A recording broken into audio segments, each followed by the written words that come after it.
तभी बहुत जोर से आंधी आ जाती है। आराध्या खिड़की पर आकर देखने लगती है।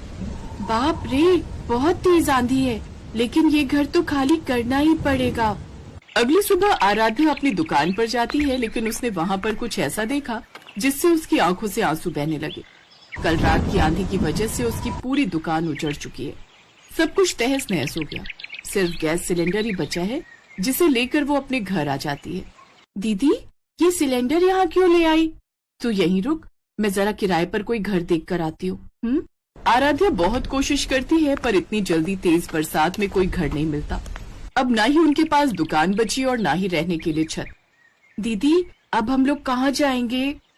कहीं ना कहीं तो जाना ही पड़ेगा छुटकी। दूसरी तरफ वहीं चाचा आराध्या की दुकान पर चाय पीने और मस्का पाव लेने आते हैं। अरे, ये क्या हुआ? इस बच्चे की दुकान तो टूट फूट गई। हाय बेचारी। इधर चलते चलते रात हो जाती है। तभी उन्हें एक बड़ा सा बरगद का पेड़ दिखाई देता है। दीदी, उस पेड़ के नीचे चलते हैं, वहाँ हम नहीं भीगेंगे। दोनों बहनें अपना सारा सामान लेकर पेड़ के नीचे चली जाती हैं। उनके साथ उनका सिलेंडर भी है। यहाँ सही है दीदी, हम आज रात यहीं सो जाते हैं। सुबह होते ही चाचा फिर से आराध्या की दुकान के पास आते हैं और आसपास के लोगों से उसका घर जानने की कोशिश करते हैं, पर किसी को भी उसका घर नहीं पता था। दीदी, हमारी दुकान तो टूट गई, अब क्या? छुटकी, किराए देने के बाद अब मेरे पास ज्यादा पैसे नहीं बचे। अब समझ में नहीं आता कि क्या करें। दीदी, हम इसी पेड़ के नीचे मस्का पाव बेच सकते हैं, बाकी सब कुछ तो है ही हमारे पास। अरे वाह छुटकी, अभी बारिश बंद है, जल्दी से दुकान सजाते हैं।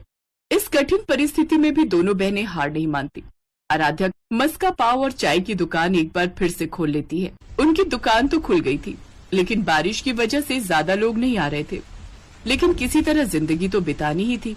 कुछ दिनों बाद बारिश होना कम हो जाती है, लेकिन इस नई दुकान के बारे में तो किसी को पता ही नहीं था। पड़े पड़े पाव खराब होने लग गए थे। बस आखिरी दिन का ही सामान बचा था।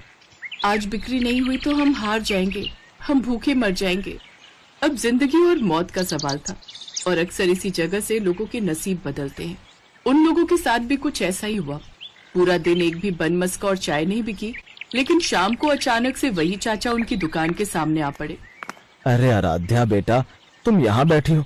मैं न जाने कितने दिनों से तुम्हारे हाथों की चाय और मस्का पाव खाने के लिए तड़प रहा हूँ, पर तुम्हारी दुकान ही नहीं है वहाँ पर। चाचा को देखकर आराध्या बस रोती रहती है। तब चाचा के कहने पर छुटकी शुरू से लेकर आखिरी तक सारी बात उन्हें बता देती है। मेरा भी तुम दोनों की तरह इस दुनिया में कोई नहीं है। आराध्या बहुत जल्द फिर से तुम्हारा मस्का पाव और चाय धमाल मचाने वाला है। लोग तेरे मस्का पाव के बिना नहीं रह पाएंगे। चलो मेरे साथ। चाचा उन दोनों बहनों को अपने घर ले जाते हैं और एक बड़ा सा मस्का पाव और चाय का रेस्टोरेंट खोल देते हैं। छुटकी, एक दिन तेरी बहन मुझसे भी बड़ी बिजनेसमैन बनेगी। बिजनेसमैन नहीं चाचा, बिजनेस वुमेन। इस तरह दो अनाथ बहनों को चाचा ने सहारा देकर उनकी जिंदगी बचा ली और वो लोग खुशी खुशी रहने लगे। जिंदगी हर कदम एक नई जंग है। हमें हमेशा लड़ते रहना चाहिए। क्या पता कब नसीब खुल जाए।